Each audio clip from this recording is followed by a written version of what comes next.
Hello అండి. అందరూ ఎలా ఉన్నారు? సండే వచ్చిందంటే ఖచ్చితంగా నాన్ వెజ్ చేసుకుంటాము.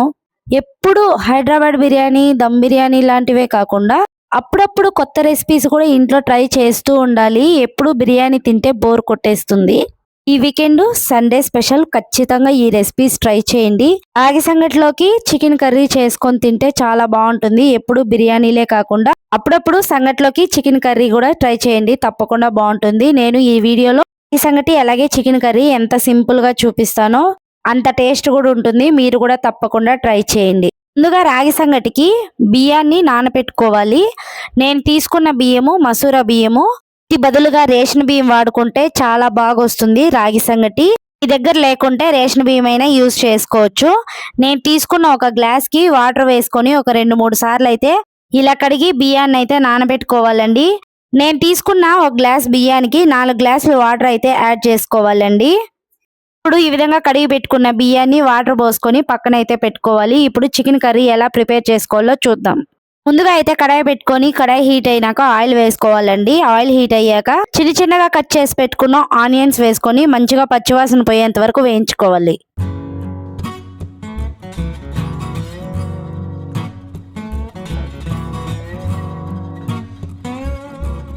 ఇలా బ్రౌన్ కలర్ వచ్చేంత వరకు వేయించుకోవాలి. ఇప్పుడు సన్నగా తరిగి పెట్టుకున్న పచ్చిమిర్చి వేసుకోవాలి. అలాగే కరివేపాకు వేసుకోవాలి. కరివేపాకు వేయటం వల్ల అరోమా అనేది చాలా బాగుంటుంది. తప్పకుండా కరివేపాకు వేసుకోవాలండి. ఇలా పచ్చిమిర్చి అలాగే కరివేపాకు పచ్చివాసన పోయేంత వరకు వేయించుకోవాలండి. కంప్లీట్ గా పచ్చివాసన పోయిన తర్వాత ఇంట్లోనే ప్రిపేర్ చేసి పెట్టుకున్న అల్లం వెల్లుల్లి పేస్ట్ 2 స్పూన్ల దాకా వేసుకొని పచ్చివాసన పోయేంత వరకు వేయించుకోవాలి. మనము బయట కొనే అల్లం వెల్లుల్లి పేస్ట్ కంటే ఇంట్లో ప్రిపేర్ చేసుకున్న అల్లం వెల్లుల్లి పేస్ట్ వేస్తే టేస్ట్ బాగుంటుంది. అలాగే అరోమా కూడా చాలా బాగుంటుంది. ఇంట్లోనే ప్రిపేర్ చేసుకొని ఉన్నవి యూస్ చేస్తే చాలా బాగుంటుంది. ఇప్పుడు పచ్చివాసన పోయిన తర్వాత టమాటా ప్యూరీ వేసుకొని పచ్చివాసన పోవాలండి. కంప్లీట్ గా పచ్చివాసన పోవడానికి ఇలా 2 నిమిషాల పాటు ఆయిల్లోనే ఫ్రై అవ్వనివ్వాలి. ఇప్పుడైతే మనము 1/2 టేబుల్ స్పూన్ దాకా పసుపు వేసుకొని పచ్చివాసన పోయేంత వరకు వేయించుకోవాలండి. ఈ పసుపు వేసిన తర్వాత కూడా 2 నిమిషాల పాటు గరిటెతో ఇలా కలుపుతూ ఉండాలి.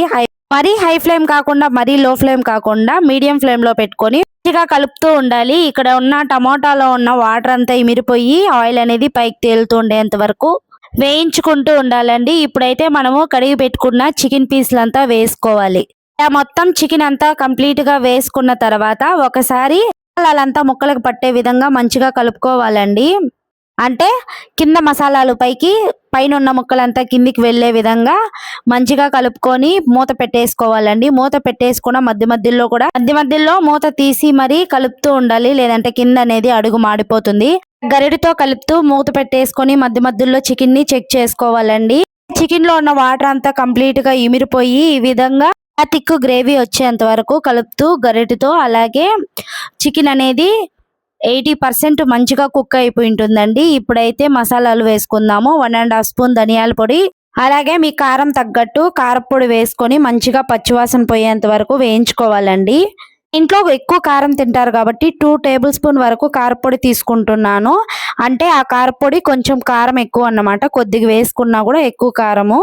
ఇంట్లో ఎంత కారం తినగలరో అంత కారం వేసుకొని మంచిగా పచ్చివాసన పోయేంత వరకు మంచిగా వేయించుకోవాలి. ఇప్పుడైతే టేస్ట్ కి తగ్గట్టు సాల్ట్ కానీ లేదంటే రాళ్ళుప్పు అయినా యాడ్ చేసుకోవచ్చండి.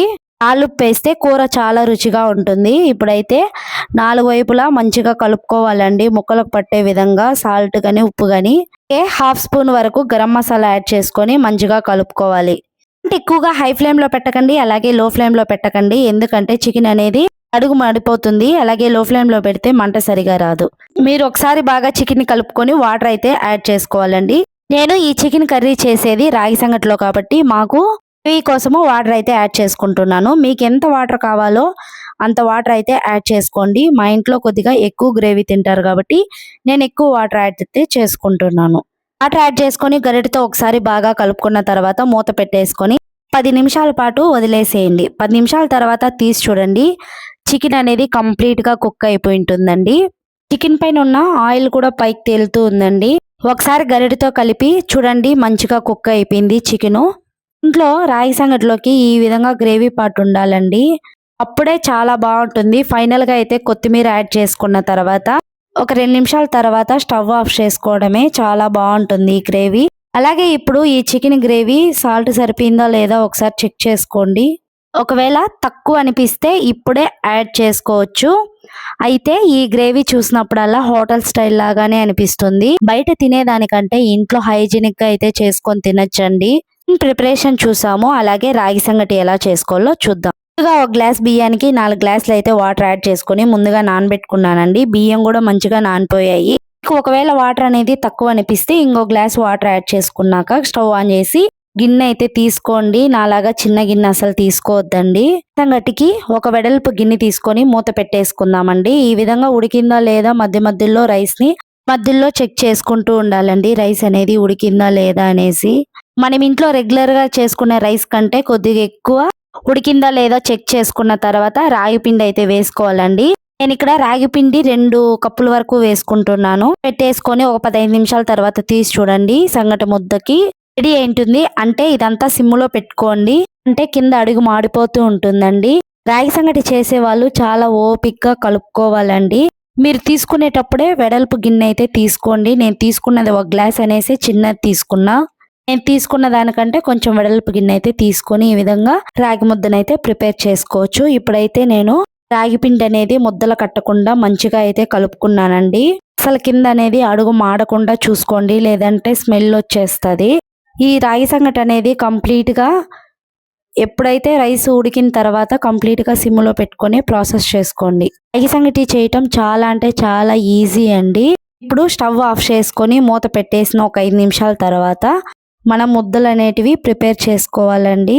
ముద్దలు చేసుకోవటం చాలా అంటే చాలా సింపుల్ ప్రాసెస్. ఏదైనా ఒక చిన్న గిన్నెలో రౌండ్గా ఉన్న ఒక గిన్నెలో అయినా సరే తట్టలో వేసుకొని మంచిగా రౌండ్గా వచ్చేంత వరకు అయితే తడతారండి. నేనైతే ఈ గిన్నెలో అయితే నాకు చాలా సింపుల్ ప్రాసెస్. నేను చూపించే విధంగా షేక్ చేస్తే ఈ విధంగా రౌండ్గా అయితే ముద్దలు అయితే రెడీ అవుతాయండి. నేను 1 గ్లాస్ బియ్యానికి నాకు 4 ముద్దల రాగి సంగటి అయితే రెడీ అయిందండి. ఈ చిన్న ముద్దేమో మా బాబుకి ముచ్చటగా చేసి పెడితే చిన్నపిల్లలు చాలా ఇష్టంగా తింటారు. ఎప్పుడు రైస్ అలా కాకుండా ఇలా రాగి సంగటి అలాగే చికెన్ కర్రీ చేసి పెట్టండి. అలాగే ఈ రెసిపీస్ మీకు నచ్చితే ఒక లైక్ కొట్టి షేర్ చేసి మన ఛానల్ని సబ్స్క్రైబ్ చేసుకోవడం అస్సలు మర్చిపోకండి.